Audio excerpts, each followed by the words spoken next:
Hi everybody, welcome to Tea Time Tuesday. Let me settle it in here for a minute. I'm just trying to take this out for a bit. I would lean back, but every time I want to read, it's hard for me to, what do you call it, to read all the way, when I'm all the way back here. So I'd rather have it. And then if I put my ring out, it's not really windy out here, but um, I'd rather take the ring out only if I think I'm going to be out here at nighttime. Anyway, I hope everybody's doing well. I am keeping you updated on the book. I'm not going to be eating anything because, to tell you the truth, I haven't eaten anything all day today. The only thing I had today was a cup of coffee, and that was it. So, yeah, so. But I am drinking some tea, some lemon. I think it's lemon iced tea, lemon. It's just sweet tea. That's all it is, really. But anyway, I hope everybody's doing well. Okay, so usually what I used to do back when I was really doing Tea Time Tuesday, I used to do it on my bed. And I would sit there, with the wooden table, the tray and everything, and I would just sit back and lie down. But then I got tired of lying down so much, so I said, no, I'd rather sit up. So then I started doing it in my area, and then I would introduce like whatever I'm eating, whatever snacks And the only thing about the snacks is that I don't mind eating sweets, and I don't mind making sweets, but there's a lot of calories in there, and I really don't want to eat. Make a whole pie, and I'm the only one that's going to eat it. Doesn't make any sense. Or to make a strawberry shortcake or whatever like that. I mean, not that I ever made a strawberry shortcake. I made strawberry shortcake, not strawberry. Well, it wasn't a shortcake. It was hard. It was pancake hearts with strawberries and whipped cream. That came out really really good. That was like way like I don't know, like almost like a year and a half ago. But anyway, so then I started doing it in the kitchen, and then after that I said, you know what, because I like being outside. I don't like being indoors all the time. So I said, well, let me bring it outdoors. So now that the weather is kind of nice, kind of cool out here today, especially because it did rain yesterday. It was thunderstorming like crazy, and everything was all wet. This thing was like dark brown, but it's drying up now. And one thing about this wood, um, I only have it here because I don't want the bottom part to get ruined. And you know how wood is. Wood gets destroyed underwater in any shape or form. It will go bad. Anyway, let's jump into the book because I am reading. See, it's a little bit still moist, but I am still reading Mary Kay Andrews, the High Tide Club, and I think I mentioned I didn't notice that until later. There was a mermaid on the jacket. I was like, oh, there's an actual mermaid on there. But anyway, let me just jump in. I didn't take any notes on this one like I usually do. So I do remember leaving off at, I think it was 42. Let me make sure. I did write down where I did leave off. Oh, it was 46. It was 46, and I stopped. Let me write that down. I stopped at 52, so I'm just going to write that real quick. 52, so I'll know. So I did read a little bit. I think it was the day right after I had done Tea Time Tuesday last week, and and then I read a couple more chapters. I think it was yesterday or the day before. So 46. So I only read like this much. Okay.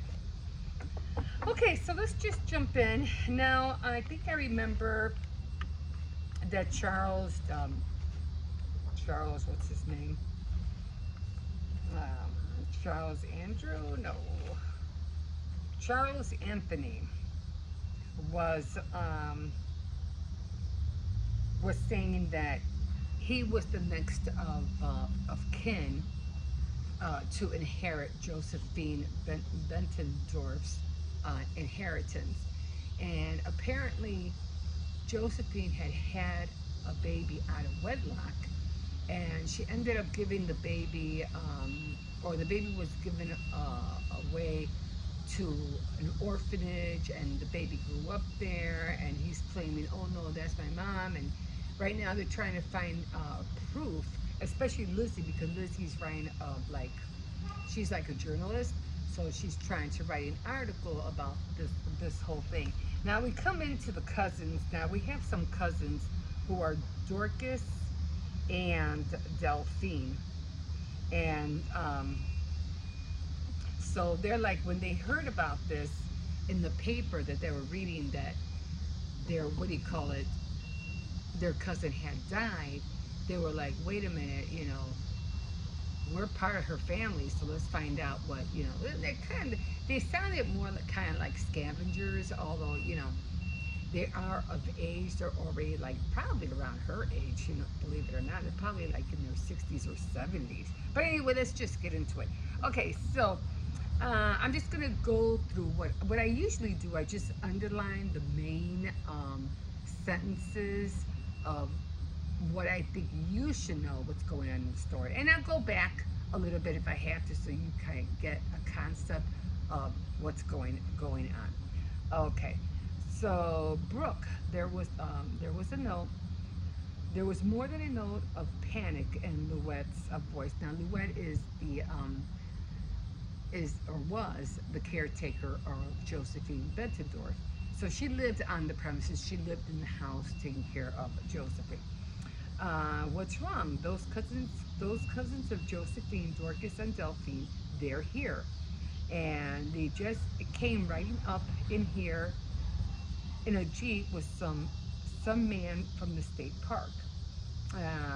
They said they were a big piece.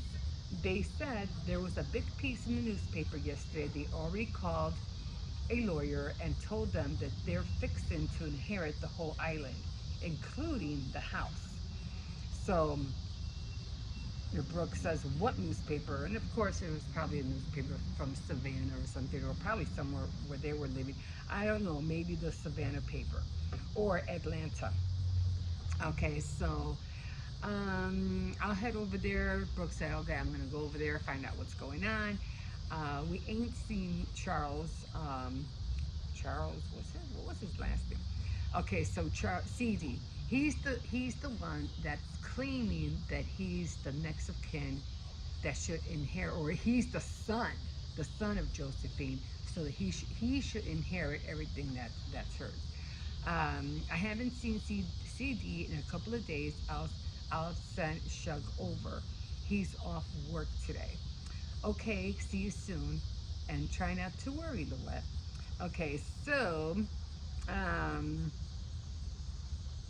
Tulsa Island. Oh, so they were reading the article about what the cousins had read.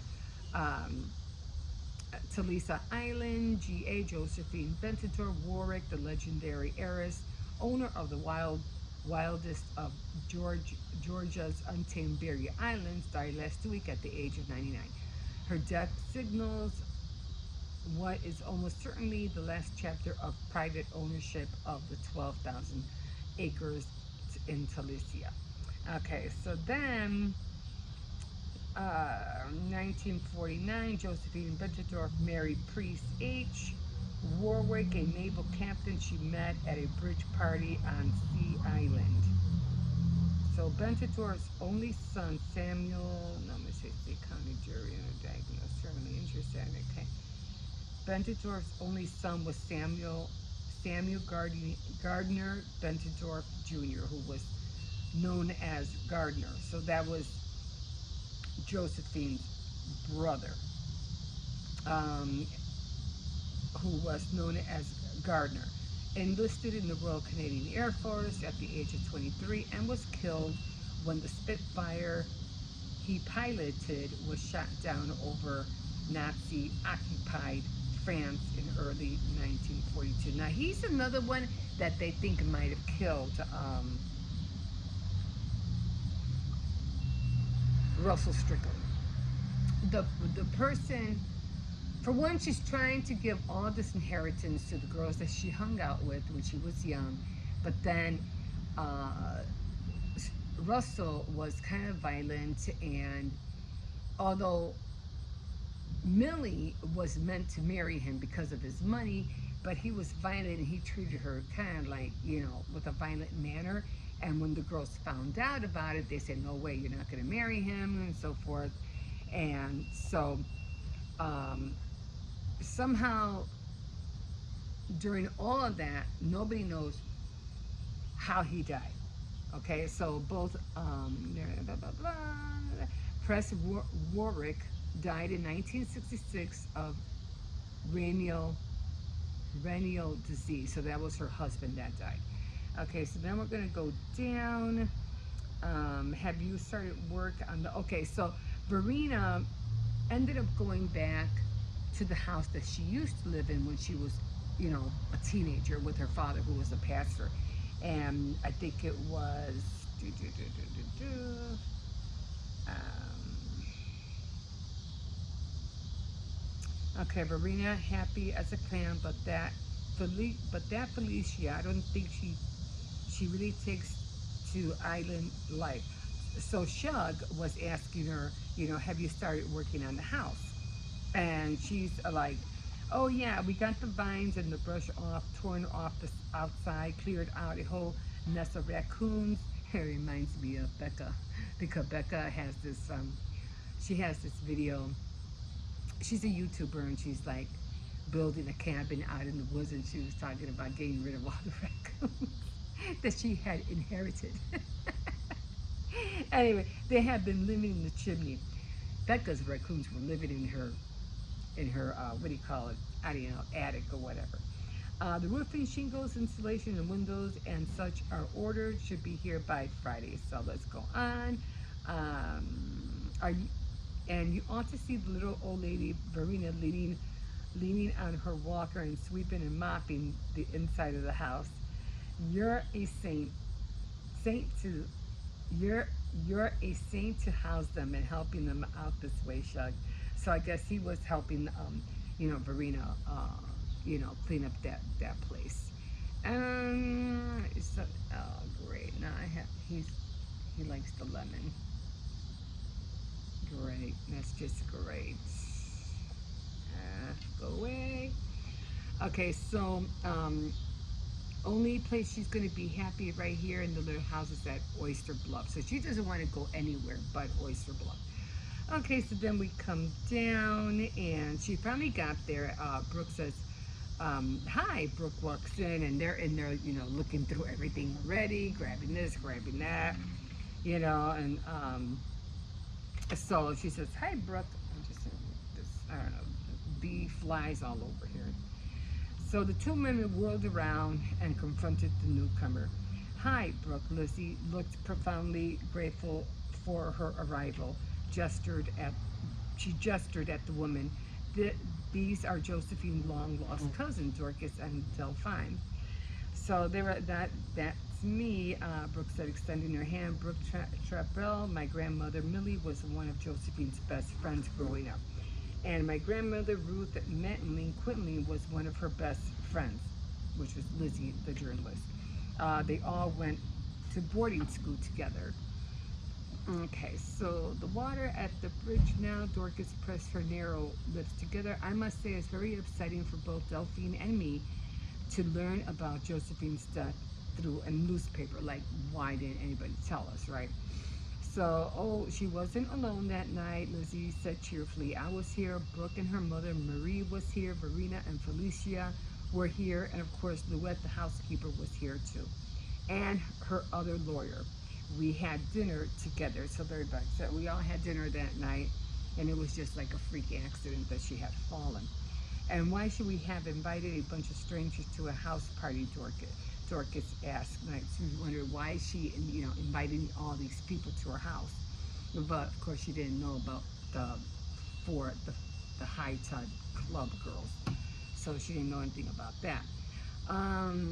Brooke realized that Lizzie, the journalist, had begun digging into Josephine's past, delving into the secrets she had so reluctant to share. Um, okay, so just some genealogy, Lizzie said. Okay, very touching, Dorcas said, because she's looking into all these things. Very touching, Dorcas said, but none of that explains what this woman, she pointed to Lizzie, is doing here, trespassing in our family's home, meddling with our cousin's private papers. Just some genealogy work, Lizzie said. Harmless, really, but by whose authority?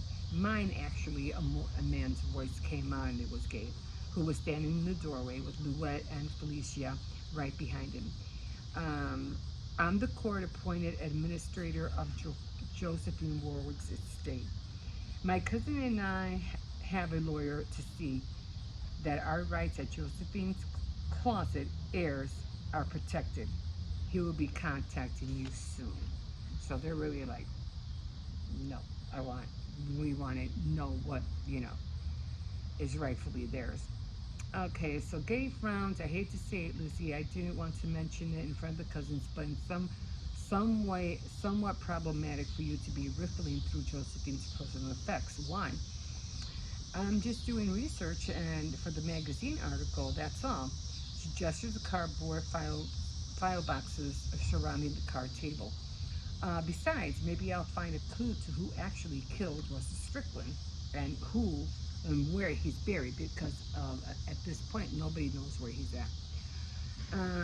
You're now an administrator of the state, right? And you encountered that by pointing out that Lizzie's research is necessary to make sure Josephine's papers are in order. Okay, maybe there actually are others living heirs that need to be notified of her death. Maybe she'll find something that will either prove or disprove CD's claims about him being Josephine's son. Give me a week, 1 week. That's all I asked. Lizzie chimed in.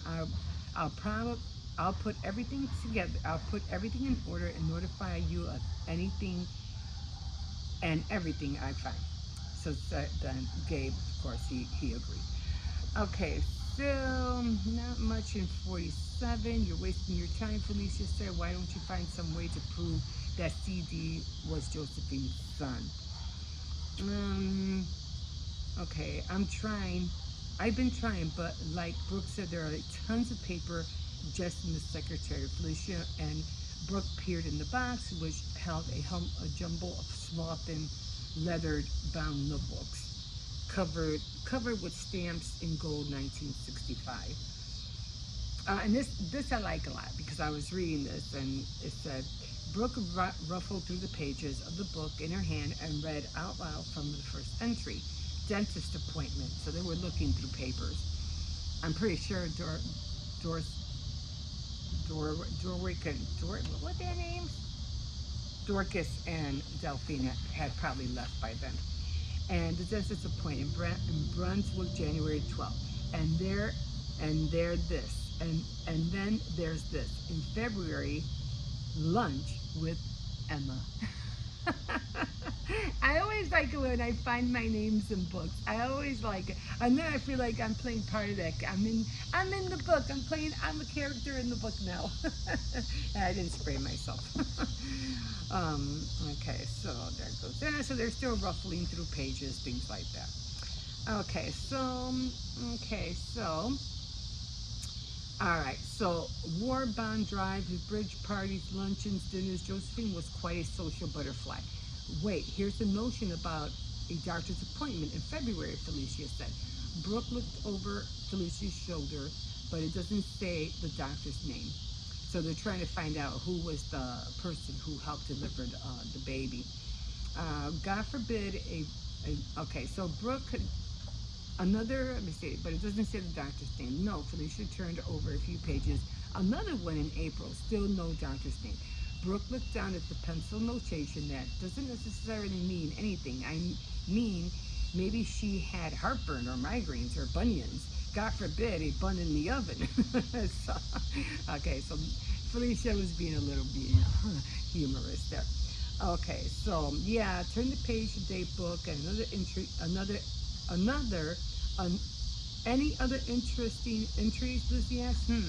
Red Cross Committee meeting, Junior League Committee meeting. Felicia flipped the pages. Bond drive. She looked up, startled. March 20, maternity clothes. So why would she have maternity clothes, right? Okay, so we go to Savannah and start doing some primary research. Felicia finished. And Brookside, okay, this is crazy, but I'll do it. So now they're going to go into town and they're going to go into these court places where they hold a lot of archives and things like that to find out what else they can find.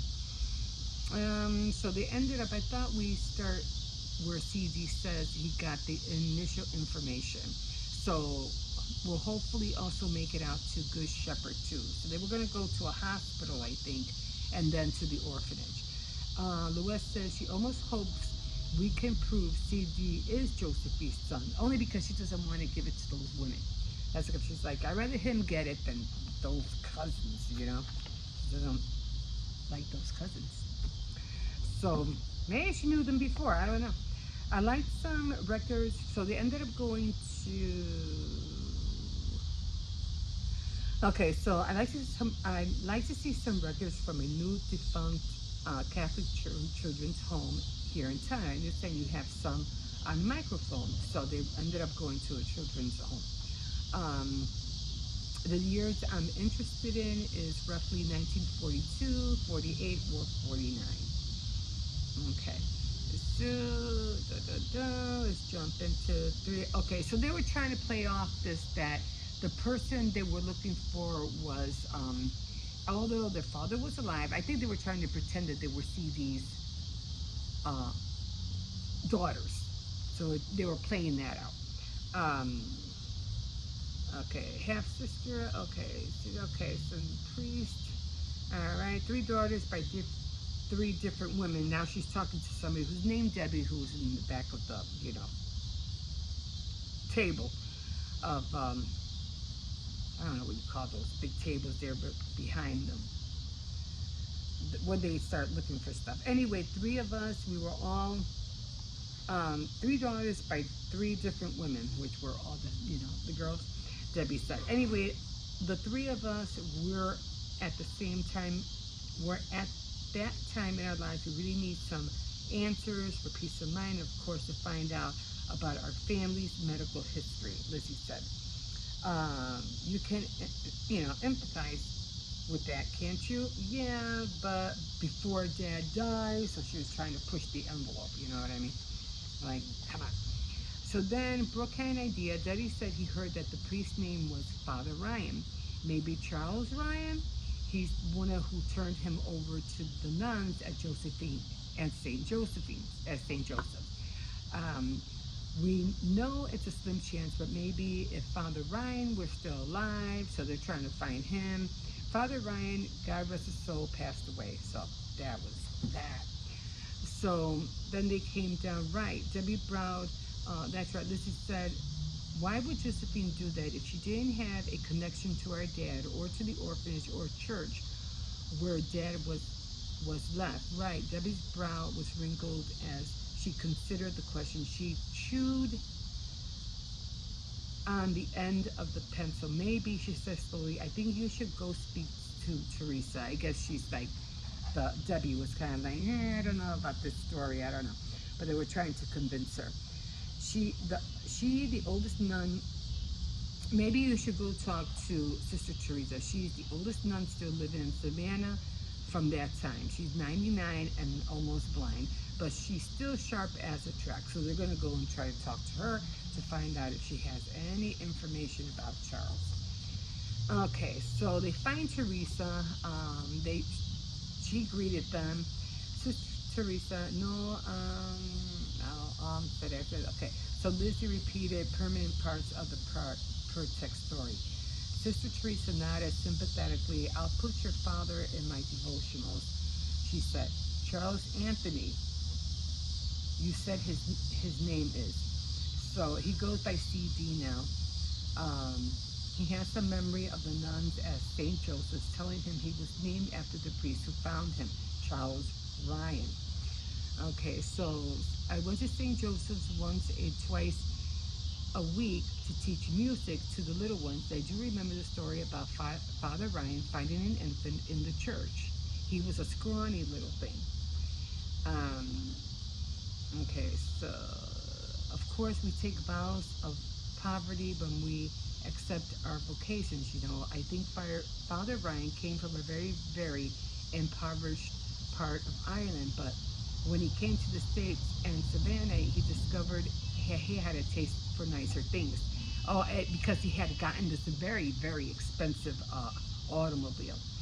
Things don't come easily when you're the pastor of the poorest inner cities in churches in Savannah.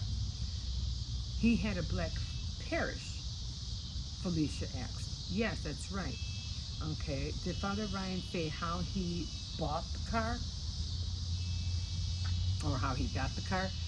Um, Sister, did you ever know a woman named Josephine Bentendorf? Okay, oh no, I believe the family attended St. Joseph's Episcopal. As for the children's part, I don't believe she was married at that point. The new wing was named by Bentendorf. So she was so part of this church that she decided to make a new wing at the orphanage or whatever, that children's home where apparently her son was at. Okay, I do remember the sisters was always posted about why Miss Bentendorf made such a point of visiting the home and spending time with the children. Again, she would always seem to go on Christmas to go see CD when he was little and buy him like a little red truck, and she would do it every year. Um, I'm afraid that's wrong. I'm quite sure he named that because Anthony of Padua is the patron saint of the lost, and the poor baby was definitely lost. Okay, so I'm just going to try to jump over here. Okay. Sister, did you ever, okay, I was going to flip it and I didn't. Okay, so I believe her. Now I'm thinking maybe there's really is something to see these stories. So everything that they're finding out almost clashes with what CD has said about him being left at the church, Father Ryan finding him and taking him to the Children's Memorial Home, and and so forth. I believe her, and I'm thinking that maybe there really is something to see these stories. Just weird enough to be true. Okay, so why wouldn't she mention the fact that she had given a child up for adoption? Why wouldn't Josephine do that? Not just give him up, abandon him. So it's like she you know, didn't give up. She just left him. Just remembering something Stevie said, it was the morning Josephine died when he came to tell us he was Josephine's son. He said he'd come to a reunion here at Good Shepherd and bumped into a man he'd known all the years ago. Somebody who'd been at St. Joseph's and then transferred to Good Shepherd. So he was there when they were little, and then they met at a reunion. He was the one who told CD he could look him up the old records in the archdiocese. Archdiocese. Oh, I can't pronounce it.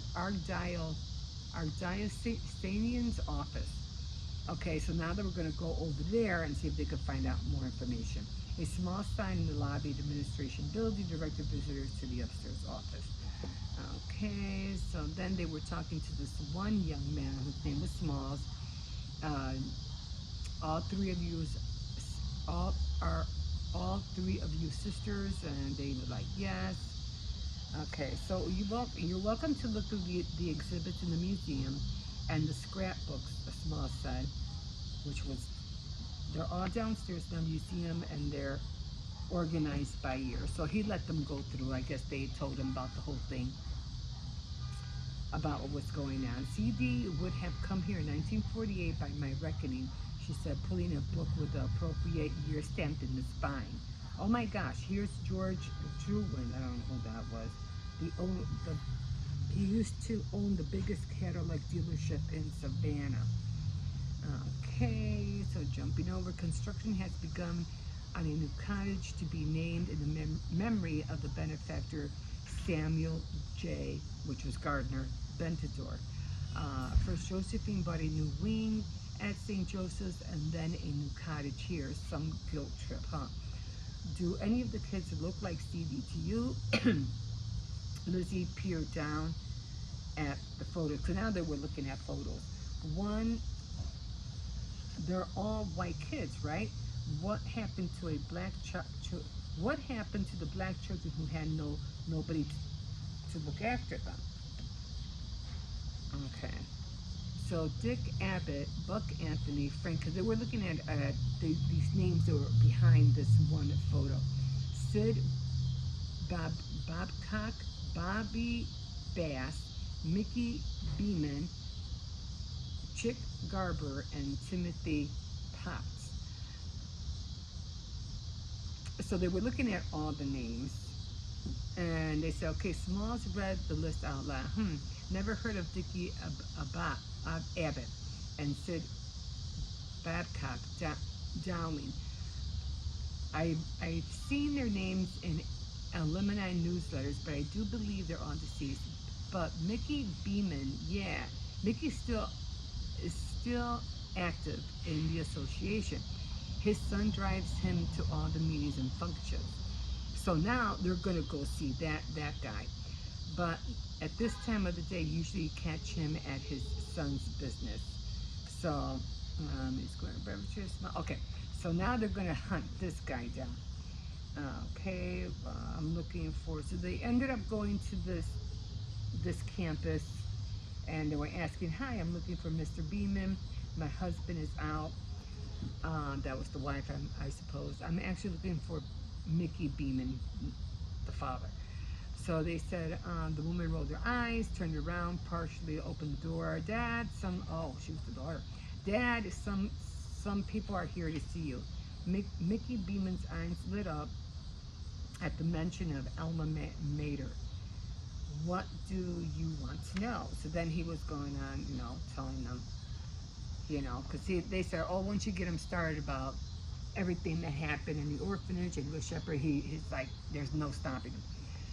So speaking of your classmates, we're trying to help a relative of ours, C.D. Anthony, put together some information about his early life, both at St. Joseph's and at Good Shepherd, Brooks said. And Mickey's brow furrowed. Say that again? C.D. Anthony. Somebody left him in a church. Is what I heard, Mickey said. Not like me. My mom passed away, and that's how he ended up over there. By chance, do you remember a woman named Josephine Bentendorf who might have visited him while he was living at St. Joseph's? No, thanks, Brooke said. We're talking about the Christmas visits from Josephine Bentendorf. I guess he was trying to offer them something to drink, and they're like, no, we just want to get to the point. The Christmas visits at the children's home, she was kind of like, can you give us that information? She was kind of like pressing there. She was tall with dark hair, very striking, and CD says she gave him a toy truck once a year. The truck, Mickey said, roaring with laughter. I do remember that dark-haired lady, but I don't remember the lady, but I do remember the red truck, a beauty. The other kids were really jealous of Buck and his truck. This one boy, I can see his face, but I can't remember his name. A big redhead kid with freckles grabbed that truck and bashed Buck right in the eye. That's why they call him Buck Anthony. Buck yanked it and the boy in the mouth. The kid bled all over the place. After that, nobody tried to take nothing off of Buck. Okay, so we're trying to remember why they called him that. Okay, so Buck was a short name for Buckwheat. Buckwheat, the little color kid from our gang show. Okay, so the old man's face frowned. Son of a gun, it sure looks like him. So I guess they showed him the picture. We look like dead end kids, don't we? Which of the boys is Buck? He stared at the photo and finally tapped one face. I can't be sure, but I think maybe this is him. And Felicia's eyes were blazing, but his voice was calm. Are you saying Charlie looked black, like he was an African American? His skin wasn't all that dark, not as dark as yours. And Mickey said, like maybe just real tan. You know how kids are. They say stupid stuff. And that's why his mama left him in the church because she didn't want anyone to know she had a colored baby. Ooh, so that's what's going on. So we don't know how Charles uh, Charles CV looks like, but apparently he might have been like light skin tan, you know, like probably like a Hispanic look kind of, but not really because evidently Josephine was, what do you call it, white. So Irish, was she Irish? I don't even remember. Let me wet my lips here a little bit.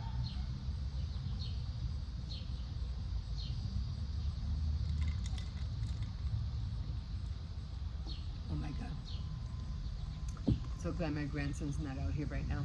He'd be like, oh, I'm gonna get some of this water and put it in my legs because, oh, bugs are itchy. I didn't spray my legs with the off, so they're like biting me. But I don't know. I guess we'll see what's gonna happen next.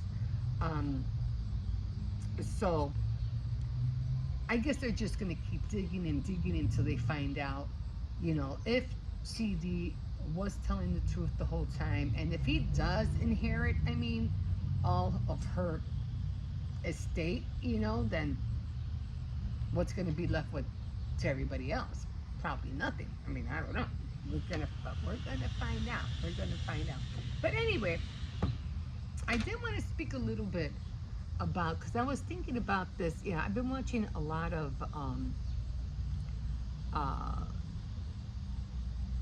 tutorials about, you know, how people these days are having a hard time looking for jobs and things. I didn't bring my notebook with me, but I was thinking about that too, and I was like, people just don't seem to understand that our time right now, with the times of, let's say, 1960s, 70s, 80s at the most, don't really know how to work. I mean, back in the day when I was little, I used to work for a Dawn company because there was factories. I mean, right now there's like really, really low like factories. Like everything's being made by machines. And if you're a person who is trying to go out and look for a job, you're not going to really find one unless it's at McDonald's, a Dairy Queen, what was big back then? A Pizza Hut, you know, or you go to like J.C. Penney. I'm talking about back in the day. At the movie theaters, that would be a great place for you to find a job, you know. But all those jobs were primarily, or a five and dime shop, you know. Um, all those jobs were really meant like for teenagers and not for people of like 50, 40, and 50, because those people, when they graduated from high school, they went and worked at firms, you know, banks, working as a like looking through folders for stuff like for lawyers and things like that, or paralegals, or you know, like a mailroom. They will work in places where, you know, or a printing shop, you know. That's where you would find all those other people, you know, working those kind of jobs. But mostly teenagers would work at all these five and dimes and, like I said, fast food restaurants. But even now, you would find people in the 40s, 50s, even 70s working at McDonald's, which is like, I would be, not that saying that if I had to, I had to, where I wouldn't want to ever work at a McDonald's at my age.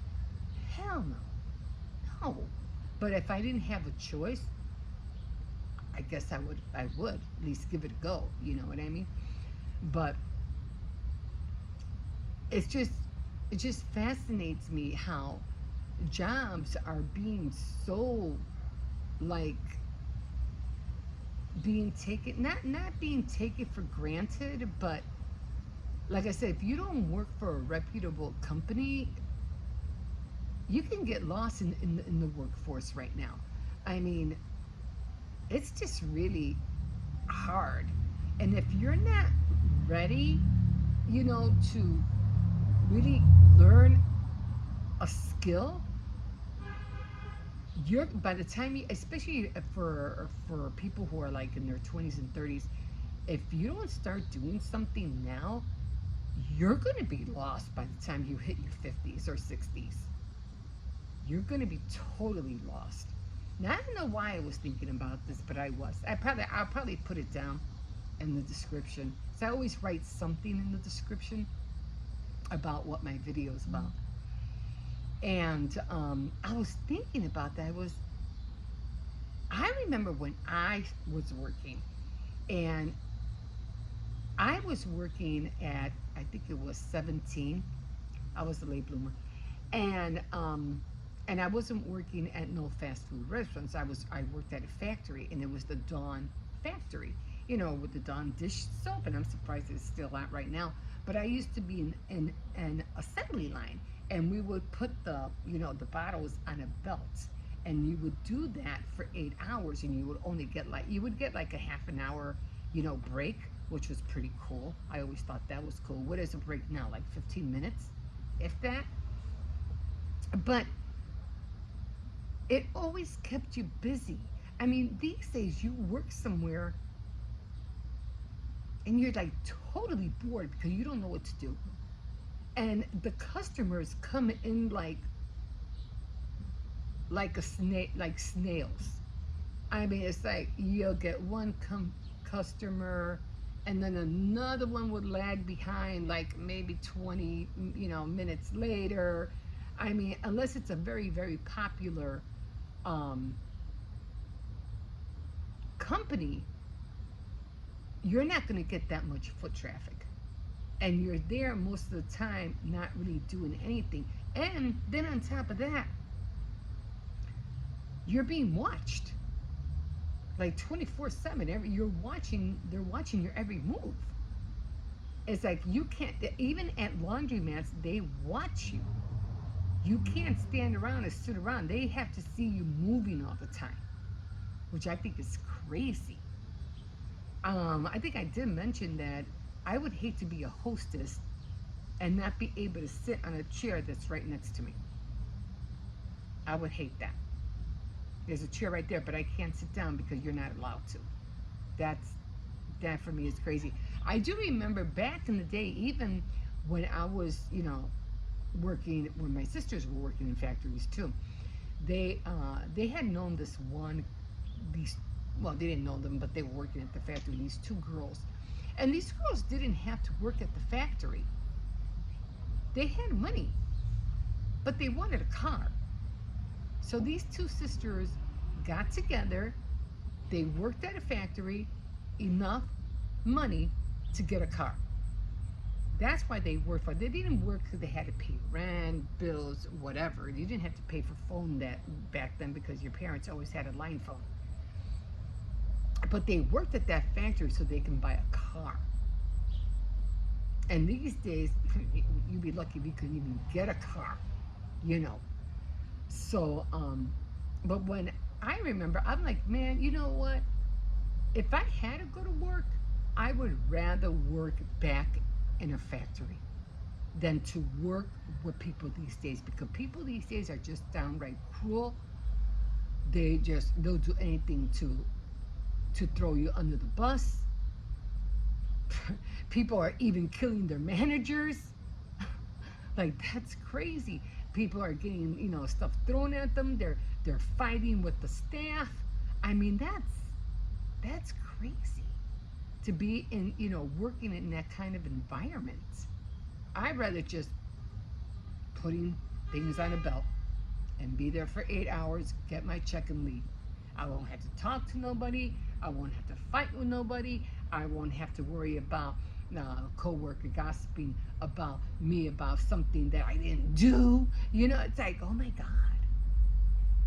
You know, it's it's crazy. It's crazy out there. So, and the worst part is that this future generation, even the one coming up, will never know what that's like.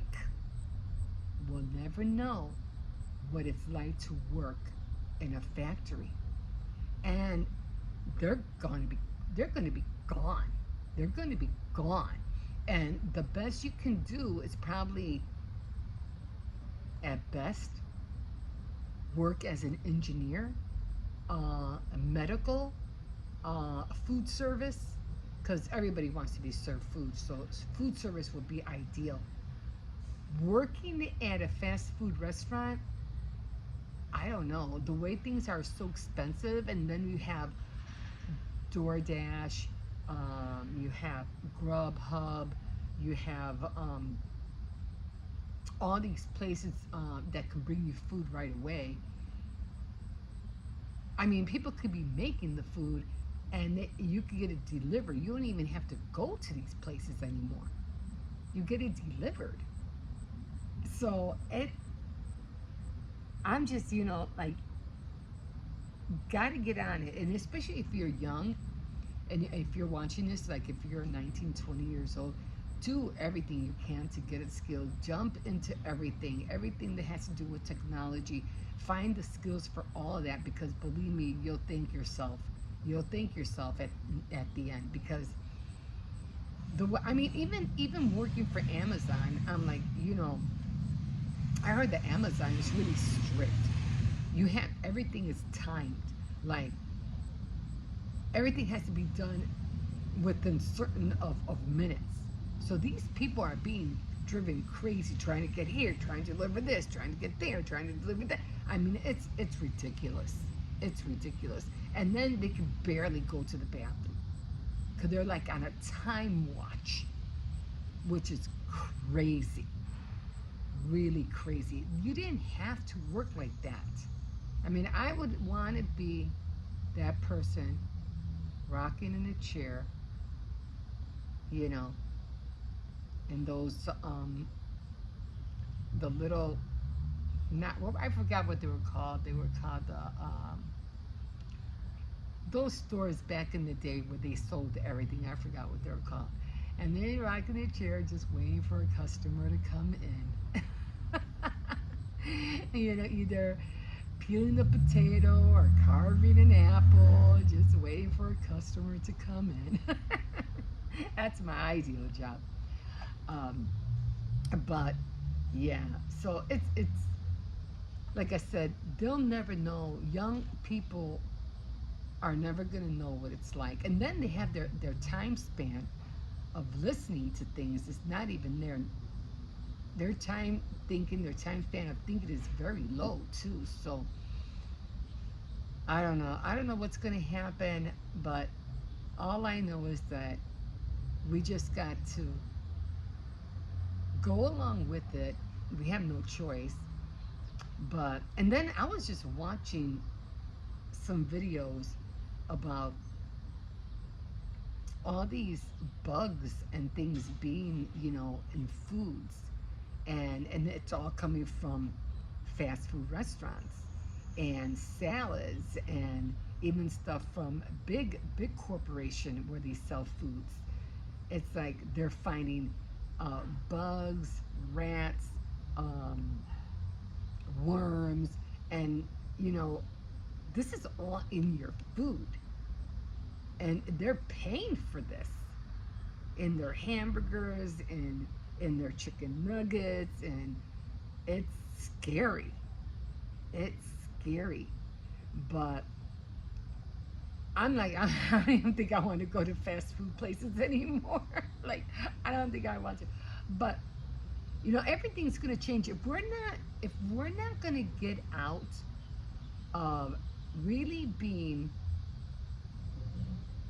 more awakened by what's going on right now,